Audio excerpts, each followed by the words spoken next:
Hello friends, I hope everybody's doing well. Okay, so today we're working on this camper powered by a Honda GX 160 engine. And the problem is with this is the starter recoiler. Now I put a rope on this machine, I don't know, about 5 or 6 years ago. And we're going to take the recoiler off and see if we can find anything quick to fix it. These recoilers, I looked them up, they're like $15 on Amazon. This machine belongs to a friend of mine, so I'm trying to help him out with it. I told him to order a recoiler. Yeah, I think I just said they're like $15. They're not OEM, but it's better than this. But let me take this recoiler off and we'll take it to the bench and see what happened to it. I don't know if it's just jammed up or the recoiler spring broke, or I don't know what's wrong with it, but let's see what's going on with it. We'll be using a 10mm socket on the 1/4" drive ratchet and extension here.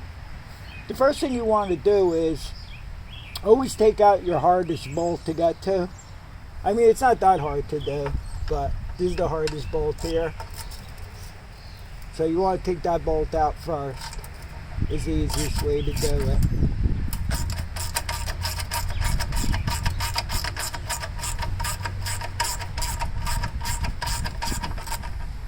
Some of you are into finding machines or buying them cheap that don't run, and you want to fix them up for resale, like John from Turning Wrenches 85. I wish you lived closer because I don't do any customer repair work anymore, and I got a whole bunch of parts. That's why if you get mowers with blown engines and stuff, you always want to take off stuff you're going to use and keep it, like recoilers, carburetors, air filter assemblies, stuff like that, because it always comes in handy. Let's just say you, let's not even say, I was going to say if you pay 10 or 20 bucks for a mower and you know you could only get 80 for it. I mean, if you could get a recoiler, like I said, for 15 bucks, I mean, that's less profit you're going to make when you go to sell a machine. So, wow. So you would want to try to fix whatever you have to save the trouble of spending the money on parts. A lot of times it's either the carburetor has to be taken apart and cleaned. Carburetors are cheap too, but if you could just put your time into it instead of putting money into it, you're that much ahead of the game.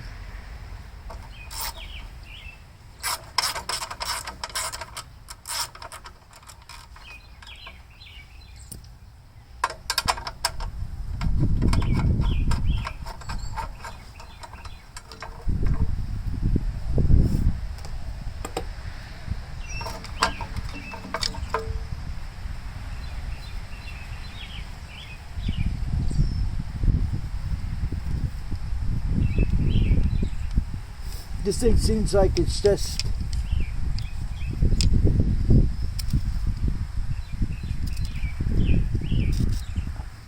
there's a lot of dirt. I mean, it's a tamper for dirt and stuff like that. So I'm not sure if the coil spring broke. Pretty sure it must have. Something's going on in there with it. Alright, let's get it to the bench and see what's going on exactly with it. Really hard to pull. Maybe it's a matter of just cleaning it and lubing it and it'll work again. I'm not really sure. So I'll be back to you shortly.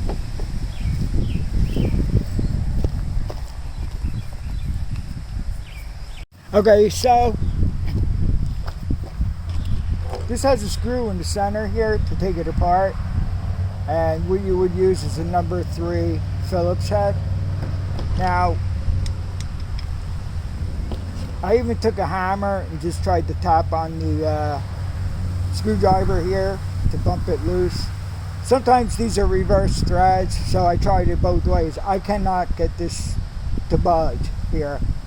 So what I'm going to do is I'm just going to try to spray in here. First I'll spray some brake clean in there to clean it, and then we'll probably use some PB Blaster. I'll spray in there. We'll see if we can get it to work some. But you can feel that it's, you know, it's got a lot of dirt in it. You can just feel it. So I don't know how far, if this could be fixed or not, but some of these have where like a 10 millimeter bolt, and it would be a lot easier to work with the socket and the ratchet than working with that Phillips head, because I don't have any luck trying to get that out.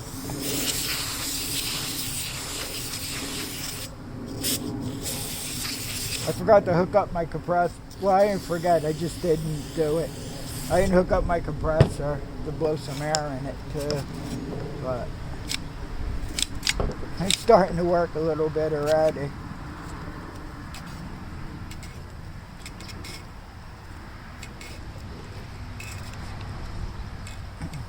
If you were able to get this bolt out, you want to take all the tension off the spring here, because otherwise when you take this apart, it just goes boing on you.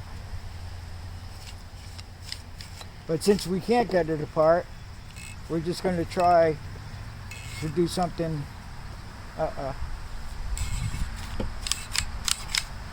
It's starting to want to work already a little bit.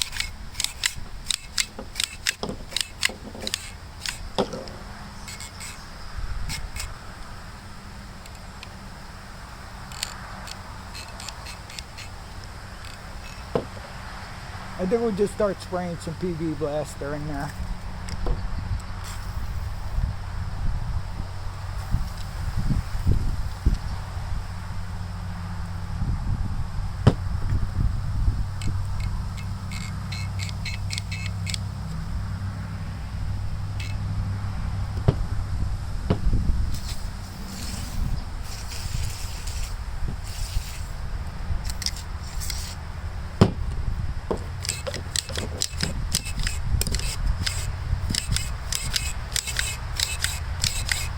Alright, so it's starting to work a little better. Instead of wasting time having you watch this, I'm just going to pause you, and I'll keep working on it, and I'll get back to you and see if we have any kind of success with it. Okay, so this is as far as I can get with it. So there's still some excess rope hanging out. We know the spring's not broken. It did get better. I took some more brake clean to try to flush that out, to clean it out. So here's what I'm going to do. I'm going to pull this rope all the way out here. I'll probably stick a screwdriver in there to lock the wheel here. And I'm going to cut the rope. And what I'm going to do is I'm going to try to tighten the spring up a little more and put the rope in. We'll lose a little bit of rope because I have to cut the knot off, and I'll see if I can get it to work any better. If anything, I still want him to get a new one, but he can keep this one as a spare, and I'm just trying to show you how you can fix these. So let me do that and I'll be right back to you. Okay, so I pulled the rope all the way out like I said. Okay, and then I cut the knot, I took the rope out. I was able to turn this to tighten the coil spring, one turn. So I went one turn with it. And after you stick the rope back in, you don't want to take your Bic lighter, because I had to cut the knot off. You want to take your Bic lighter, if you have one, or a lighter, whatever you have, and just burn the end of the rope there. This way it's not frayed. It'll all, you know, fuse together.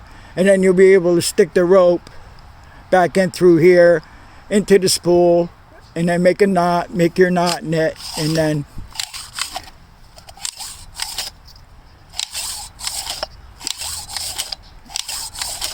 what I did was I sprayed some more PB Blaster in there This isn't perfect, but it'll get him by if he needs it real quick. And then I'll tell him, you know, when he gets the new one, it's only 3 bolts to put this on. He could do that and let him put it on. He could save this as a spare because it fits all his Honda powered engines.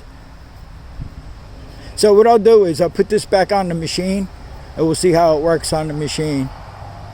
Okay, so I put the recoiler back on, and well, I had to take it off again, and I'll tell you why. But when you put the recoiler back on, you want to catch the easiest 2 bolts first, then catch that 3rd bolt down there. Now I went to try to pull start this, and it's locked up there. But you could turn it back this way. Oh, there it goes. I wonder why that was stuck like. It was stuck, it was locking up. Let's try to go the other way with it. You know what the problem is? You can't leave these machines out in the elements with the rain and then snow and everything's all rusted up. You know? It's... Because you could turn it to one point and then it locked up. See if it locks up again. No, it's unlocked.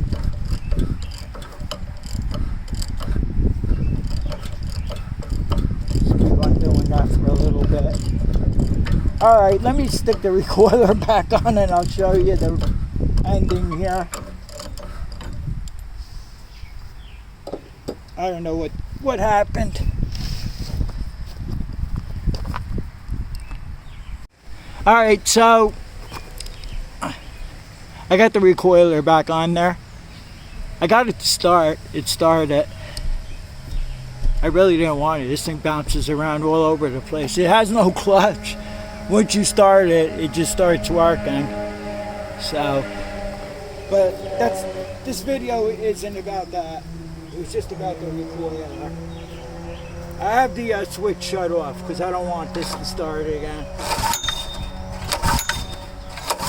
So it was enough to make it start. Let's make it start, why not? Now I just shut it right back off again.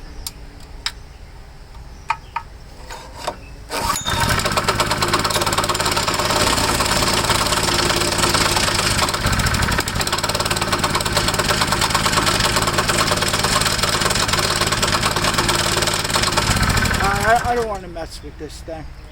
He's probably got the throttle turned down too. But it's not for us to worry about. It's in here for the recoiler. So anyway, I hope this helps somebody out. And, you know, it's the easy way out. If you want to put time into it instead of spending the $15. I'm sure if you want to get an OEM one, it's a lot more than that to buy it. But I want to thank everybody for watching. I'll see you all on the next one. And take care.